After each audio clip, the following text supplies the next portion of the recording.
여러분 안녕하십니까? 2023년 9월 24일 일요일입니다.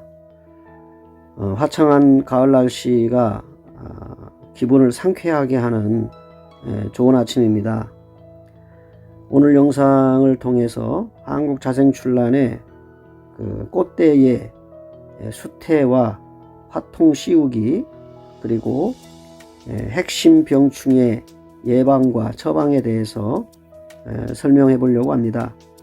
보시는 난초는 제가 8년 전으로 생각이 되는데, 생강근 한 촉을 산채해서 장시간 키우면서 때로는 분갈이 할 때마다 밑달린 촉을 분조하고 정상적인 촉을 받으면서 꽃을 달아보기 위해서 기다려온 난초입니다. 금년에 어제 제가 물 주면서 발견했는데 처음으로 꽃대를 달았어요. 그래서 8년 만에 첫 꽃대를 달고 이렇게 성장을 했습니다. 이 난초의 품성의 특징은 약간 잎변성의 중수엽의 난초로서 서와 서반이 혼재되어 있고 산반도 깃들여져 있습니다. 그래서 하얗게 올라왔다가 그리고 서서히 녹이 차면서 녹코를 남기기도 하고 산반을 남기기도 합니다. 다양한 품성을 가지고 있는 난초이기 때문에 꽃을 꼭 봐야 되겠다는 일념으로 8년이 넘게 이 난초를 소장하고 키우면서 금년에 첫 꽃대를 달았습니다. 꽃을 다른 시기가 늦어진 이유는 품성에 따라 다르겠지만, 보통 산에 있는 그 녹이 많은 잎들의 일반 출란들은 햇빛의 광합성을 잘 하기 때문에 꽃을 잘 달고 많이 답니다. 그런데 서나 서반의 계통들은 햇빛을 받아들이는 일조권이 상당히 부족하기 때문에 꽃을 달 수 있는 확률이 많이 떨어집니다. 그래서 특히 산채에서 분에 올려 가지고 난실에서 키우다 보면 더 늦어지는 것 같은 느낌도 듭니다.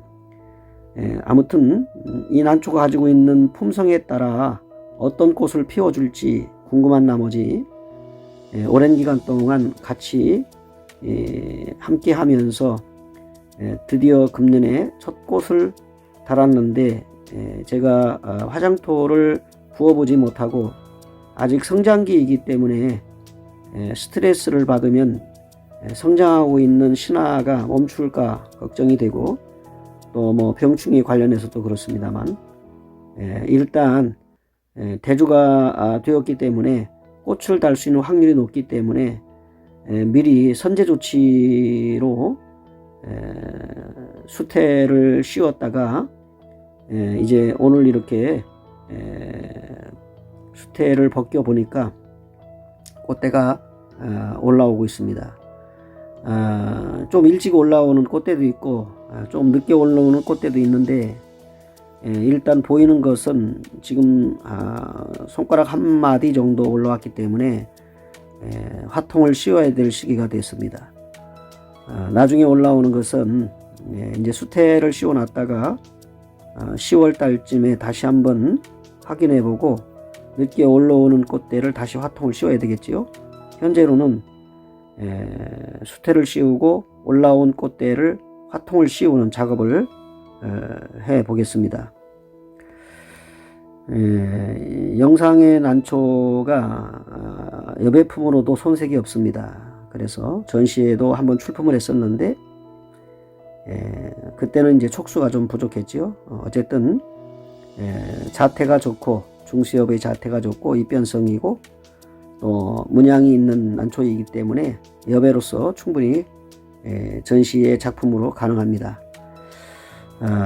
그리고 이제 금년에 신화를 두세 촉 받았기 때문에 아주 보기 좋은 대주가 되었습니다.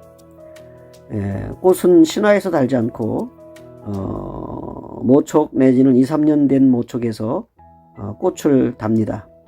성촉이 된 묵은 촉에서 꽃을 달기 때문에 꽃을 달 확률이 높은 것은 모촉이 서너 촉은 있어야 됩니다.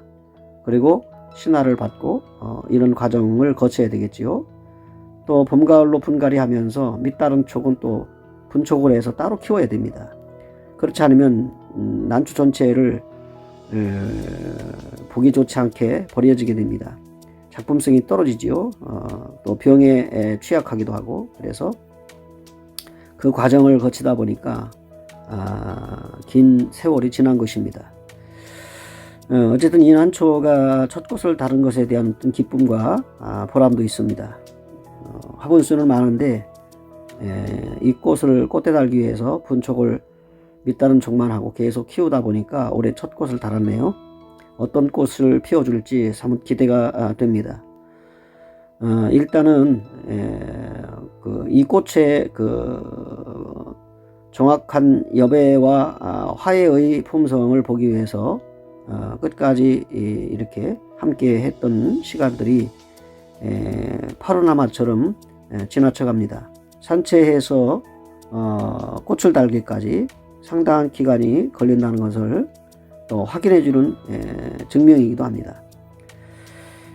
어쨌든 이 난초가 3월에 되면 자기의 그 품성을 확연하게 드러내 주겠지만 대구난연합회 전시회에도 출품을 할 수 있으면 비록 꽃대 하나라도 예쁘고 또 희귀성 있게 핀다면 화물로 전시회도 준비해 보겠습니다. 금년에 이제 11월 16일 여배품 전시회에도 출품을 해야 되는데 꽃을 달았기 때문에 그 꽃의 크기에 따라 화통을 절단하고 씌워서 이렇게 출품도 가능하겠지요. 여러 가지 조건을 생각해 보고 결정할까 합니다.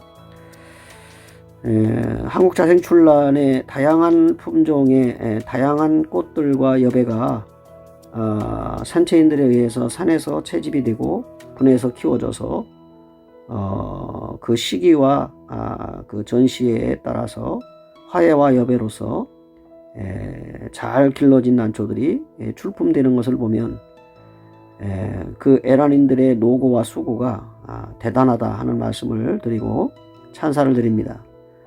저 역시 83년도부터 난초를 재배하기 시작해 가지고 금년이 40년이 됐는데 이렇다 할 어떤 그 전시품에 관련해서 수상에 관련해서 말씀드릴 만한 부분이 별로 없습니다. 제가 지금까지 난초를 출품해서 수상한 경력은 그 금상은 여러 번 받았는데 금상까지밖에는 받질 못했어요. 제가 뭐 고가의 난초를 구입해 가지고 꽃을 달아서 내는 그런 그 저의 개인적인 생각과 판단도 입장도 그렇습니다. 그래서 키워보고 싶은 난초는 이제 어느 정도 희소성이 떨어지면서 가격이 저하될 때 구매해서 키우고 나름대로 꽃도 보고 그렇게 합니다만 신품종이 나왔을 때의 그 가격은 이루 말할 수 없이 높기 때문에 쉽게 접근하기가 어렵죠. 누구라도 그런 점에서 아주 높은 상을 받기는 어려웠다 이런 말씀을 솔직히 드리고, 어쨌든 긴 시간 동안 함께 난초와 살아오면서 나름대로 품종을 산채하고 구매하고 교환해서 이렇게 키워가는 그 과정 자체가 어떤 삶의 보람과 기쁨이 있습니다. 나름대로 직업이 따로 있기 때문에 그 휴일마다 주일마다 또 일요일 또 평일 노는 날마다 이렇게 난실에 와서 초록의 난초들을 바라보고 여배성 있는 난초들을 또 형태의 난들을 바라보면서 나름대로 어떤 그 즐거움과 기쁨을 찾게 된 것 같습니다. 삶에 큰 도움이 되었다 이렇게 생각이 되고, 재테크에 관련해서 뭐 수익성에 그 관련해서 가부를 따지기 전에 어떤 난초는 뭐 손해본 난초도 있고 어떤 난초는 득이 된 난초도 있겠지요. 이런 걸 다 구별할 수는 없지만 아무튼 큰 손실 없이 평범하게 난초를 키워왔다 이런 말씀을 드리고, 이렇게 꽃을 보는 기쁨도 나름대로 재배의 노하우 속에서 결과를 볼 수 있다는 것에 만족합니다. 그동안 많은 분들이 난초와 관련해서 어떤 희노애락이 있었지만 오늘 나름대로의 시기가 꽃 따는 시기이고 꽃대를 확인하는 시기이기 때문에 여러분의 그 수고의 보람을 느끼는 시기가 아닌가 싶습니다. 이 난초가 첫 꽃을 달았는데 꽃의 모양이 뾰족하고 얇다면 화형 자체를 어느 정도 짐작해서 좋지 않다 여기겠는데 첫 꽃임에도 불구하고 꽃의 그 화형 자체가 좋아 보입니다. 나름대로 이제 꽃이 커가면서 살도 붙겠지만 통통한 꽃의 난초가 예쁘게 화색을 지니고 피었으면 좋겠습니다. 아무튼 여러 가지 난초를 키우면서 예방과 처방을 수시로 교차하는 과정에서 재배를 하셨겠지만 봄에 예방 차원에서 살균과 살충을 수차례 하셔야 됩니다. 제일 먼저 봄에 살충을 시작해 가지고 그 다음에 이제 살균을 하게 되지요.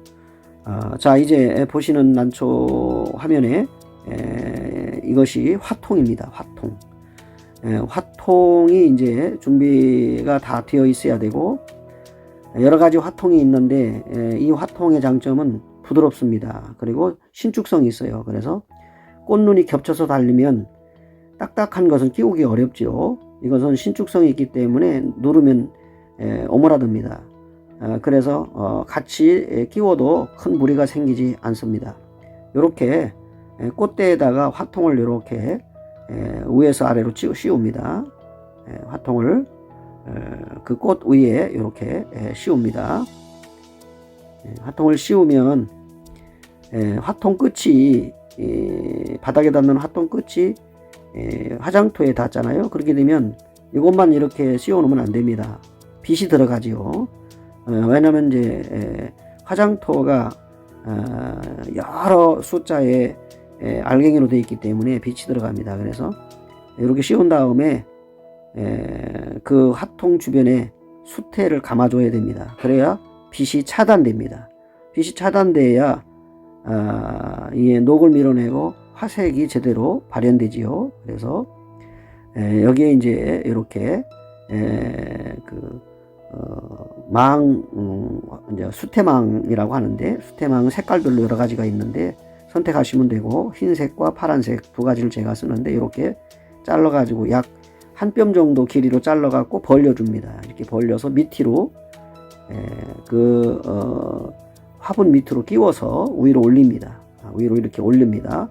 올리는데 너무 많이 올려도 좋지 않습니다. 약 수태를 감아줄 정도만 올리시면 되고 길이가 남아도 밑으로 내려가지고 하시고 그 다음에 이제 이렇게 수태를 준비하셔야 됩니다.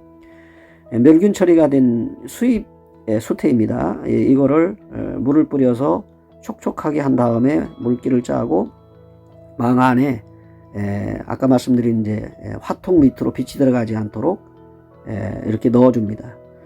여러 가지 이유가 있겠지만 두 가지라고 보게 됩니다. 빛을 차단한다. 그 다음에 꽃대의 수분을 충족시켜준다 하는 것이고 이런 식으로 해서 마무리를 해서 제자리에 갖다 놓고 시기에 따라 이제 탈착을 하게 되는데 이렇게 제가 벗겨보면 이 안에 꽃대가 보이죠. 꽃대를 씌워준 겁니다. 화통을 씌워주고 화통 옆으로 빛이 들어가지 않도록 수태를 감아주는 거지요.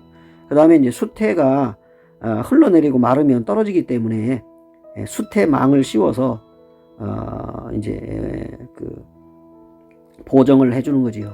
이렇게 보정을 해서 떨어지지 않도록 해주고 그 다음에 이제 그 난초의 그 결과를 본 난초들의 이제 탈착은 다 다릅니다. 홍화 같은 경우는 이제 12월 중순경에 벗겨야 되고 황화는 이제 백화나 황화는 2월 중순까지 씌웠다가 그때 벗깁니다. 여기서 이제 한 가지 팁을 드리면 복색화를 많이 키워보셨겠지만 복색화를 키워보니까 처음에는 일찍 씌웠다가 수태도 씌우고 화통도 씌웠다가 2월 달쯤에 벗겼더니 녹대비가 좋지 않아서 전시회를 출품 못했던 경험이 있습니다. 그래서 키워본 결과 중토복색이 됐든 복륜복색이 됐든 복색화는 죽음색 복색이든 뭐 홍계열의 복색이든 간에 12월 중순에 화통을 벗깁니다. 12월 중순에 화통을 벗기고 수태로만 키웁니다. 수태로만 키우는데 망하고 망한에 수태로만 키우는데 꽃대가 올라와도 상관없습니다. 꽃대가 수태 위로 올라와서 개화를 해도 상관이 없습니다. 그때는 12월 중순에서 벗겨놓으면 서서히 그 복색의 화색이 짙어지고 그리고 화려해집니다. 수태를 오래 씌우는 장점도 있고 단점도 있습니다. 오래 씌우면 햇빛을 보지 못하고 그늘 속에 있기 때문에 꽃대가 약합니다. 그러나 일찍 조기에 벗기면 그 광합성도 하고 그러기 때문에 햇빛도 받고 그러기 때문에 꽃대가 굵어지고 살이 붙습니다. 이런 장점이 있지요. 그러니까 모두 다 그렇게 한다는 것은 아니고 꽃에 따라서 그렇게 합니다. 그리고 홍색은 12월 중순에 벗기고 복색화도 역시 12월 중순에 벗겨서 수태로만 키운다 하는 것입니다. 이제부터는 이제 물 주는 과정을 이제 긴 영상을 보시겠지만 여기서 제가 이미 이 썸네일에 말씀을 올렸듯이 한국 자생출란 재배에 있어서 핵심 병충해에 관련된 예방과 처방에 대한 말씀을 드리려고 합니다. 한국 자생출란의 그 재배에 있어서 가장 리스크가 높은 것이 뭐냐면 그 살균이지요. 살균. 균이 침입한다는 겁니다. 살균인데 그 중에 세 가지로 살균을 볼 수가 있어요. 하나는 구경썩은병에 의한 무름병, 다시 말하면 이제 푸사리움균인데 이것이 발생하게 되면 조기에 발생을 하게 되면은 다 분촉을 해서 약을 처방해 가지고 끝에는 살릴 수도 있지요. 그러나 조금 늦어지면 다 죽고 고사합니다. 가격을 떠나서 품종을 떠나서 일단 구경썩은병에 무름병이 발생하면 다른 말로 얘기하면 이제 연부와 금부라고 하죠. 이런 난초가 발생하면 빨리 독립을 시키고 각계로 다 나누어서 이제 약을 처리를 하는데 어떤 약이 유용하냐면 스포탁입니다. 다른 회사에서는 스포로곤이라고 하지요. 스포로곤이나 스포탁이나 같은 약입니다. 제약회사에 따라 이름이 달리 나오기 때문에 그렇고 또 다니는 그 제약사에 가면 같이 취급을 하지 않습니다. 그래서 물어보고 스포로곤이나 스포탁을 구매를 하셔가지고 2000대 1로 이제 일단 병이 온 것은 구별을 해가지고 침지를 해서 1시간 정도 담궈놨다가 상처난 부위에 톡신 페스트를 바르고 약간 말려서 다시 정상적으로 분에 올려 심습니다. 그래서 세 가지 출란의 핵심적인 질병 중에 첫 번째가 푸사리움균에 의한 무름병, 거기다가 이제 토양으로부터 이제 이렇게 균이 발생을 하고 그 다음에 이제 전이되는 방법 과정은 기구라든지 또는 이제 소독되지 않은 깨끗하지 않은 손이라든지 또는 상처 부위 볼보라든지 잎에서 상처가 난 부위로 이제 침입을 해가지고 그것이 결국 난초를 무너지게 하는 고사하게 되는 원인이 됩니다. 그래서 항상 기구 소독도 잘 하셔야 되고 화력 소독도 하셔야 되고 그 다음에 이제 손으로 만지는, 다시 말하면 연부에 걸린 무름병이 생긴 난초를 손으로 만지고 다시 소독을 안 하고 다시 만지게 되면 전염이 됩니다. 항상 주의하셔야 되고 그리고 나서 이제 바닥 청소, 바닥을 낙서로 늘 이렇게 깨끗하게 해서 밑으로부터 균이 위로 흡착하지 않도록 그 난시를 소독 잘 하셔야 됩니다. 그 다음에 이제 두 번째 병이 뭐냐면 이제 라이족토니아라는 병인데 이것이 바로 곰팡이 균에 의한 그 살균을 해야 될 부분입니다. 이런 부분이 바로 곰팡이인데 곰팡이는 병으로 죽은 이제 고사된 난초를 부어보면은 하얗게 설이 내린 것처럼 되어 있는 경우도 있죠. 흰색 곰팡이, 뭐 갈색 곰팡이, 흑색 곰팡이, 뭐 역병 이런 것들이 이제 종합적으로 나타나서 그렇습니다. 이 병은 곰팡이는 이제 특히 어떻게 처방을 하느냐, 이것도 다 각계전투를 하고 역시 살려야 되기 때문에 이것도 이제 침지를 해서 하는데 델란이나 이제 코리스나 오티바 종합살균제를 사용을 해가지고 곰팡이 전문 약으로 2000대 1로 해서 살균합니다. 보통 살충제는 파란 뚜껑이고요. 1000대 1이고요. 살균제는 2000대 1의 노란 분홍색 뚜껑으로 되어 있습니다. 기본적으로 상식적으로 알아들릴 것이지요. 그 다음에 이제 이 곰팡이균을 잘 잡으시고 난 다음에는 또 올 수 있는 병이 뭐냐면 세균입니다. 박테리아 세균인데 2% 나타나지요. 그래서 세균병이 2% 나타납니다. 무늬가 나타나고, 그 다음에 이제 바이러스인 이 세균병이 2% 나타나면은 흔히 약해와 혼돈할 수가 있는데, 이거는 본인이 잘 아시죠. 내가 약을 잘못 줬구나. 다른 약을 지금 줘야 되는 게 아닌데 이런 약을 줬기 때문에 그렇구나 해서 마이신 계통들의 약, 일품이란 약들은 이 신화철에 주면은 잎에 무늬가 발생하는 거죠. 이게 바로 이제 약장애입니다. 이것은 항상 기본적으로 이런 약은 언제 써야 되고 쓰지 말아야 되는 걸 알아야 됩니다. 그 다음에 이제 세균에 대한 박테리아는 뭘로 처방을 하느냐.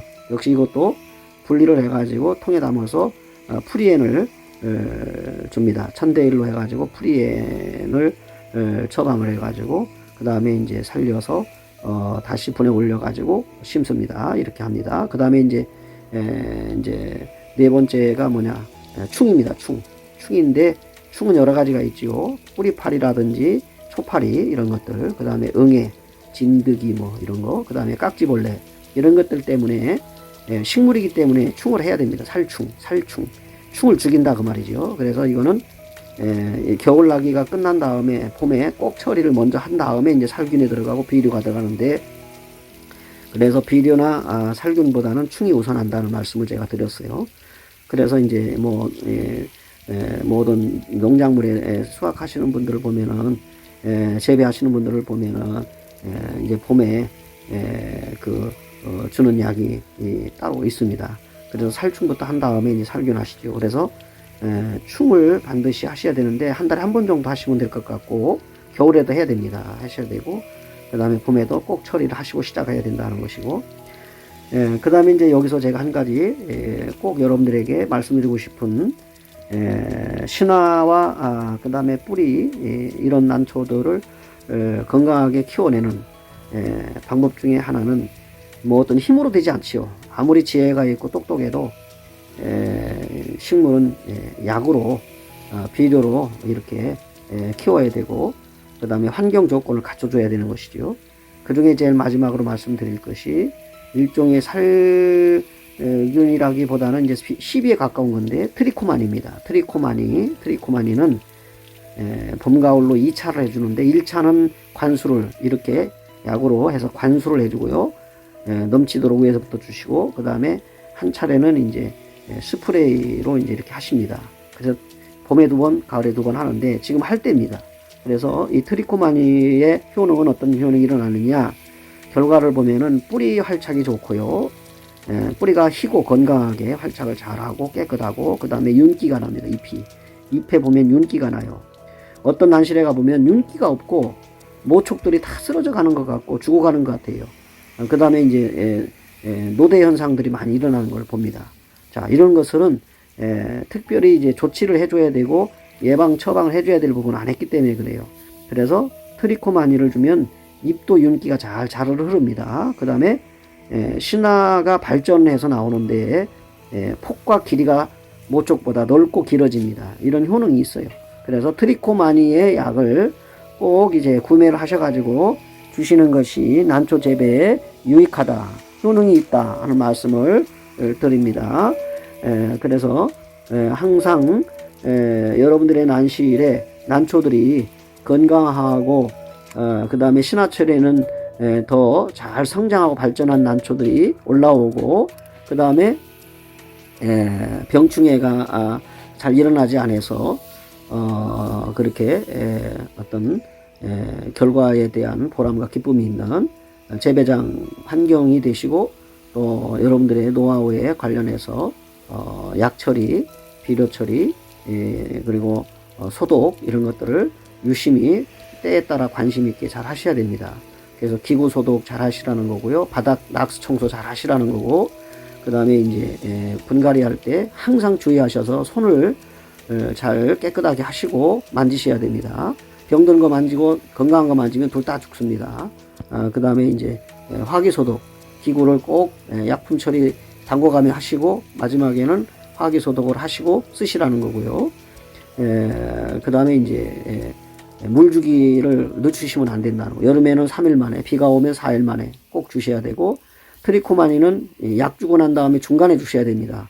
바로 주면 안 됩니다. 왜냐하면 살충에 의해서, 살균에 의해서 균이 사멸될 수가 있기 때문에 그렇습니다.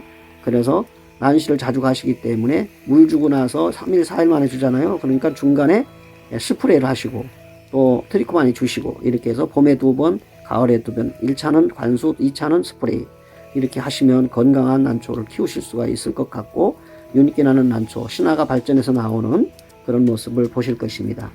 여러분들의 그 애지중지 키우시는 또 많은 그 어떤 경제적인 그런 투자도 있으신데 손실 보지 않고 득이 되도록 그런 재배 환경과 노하우를 통해서 좋은 결과 보시기 바랍니다. 저 역시 뭐 고가의 난초는 구매할 수 있는 입장이 못 되기 때문에 제가 키우는 난초들이 금상 이상은 받을 수 있는 난초들인데 여러분들을 이렇게 함께 애란 생활하면서 좋은 기쁨을 전시해서 볼 수 있기를 바랍니다. 오늘도 끝까지 함께 해주신 여러분께 감사드리고 좋은 평일 또 일요일 맞으시기를 바랍니다. 고맙습니다.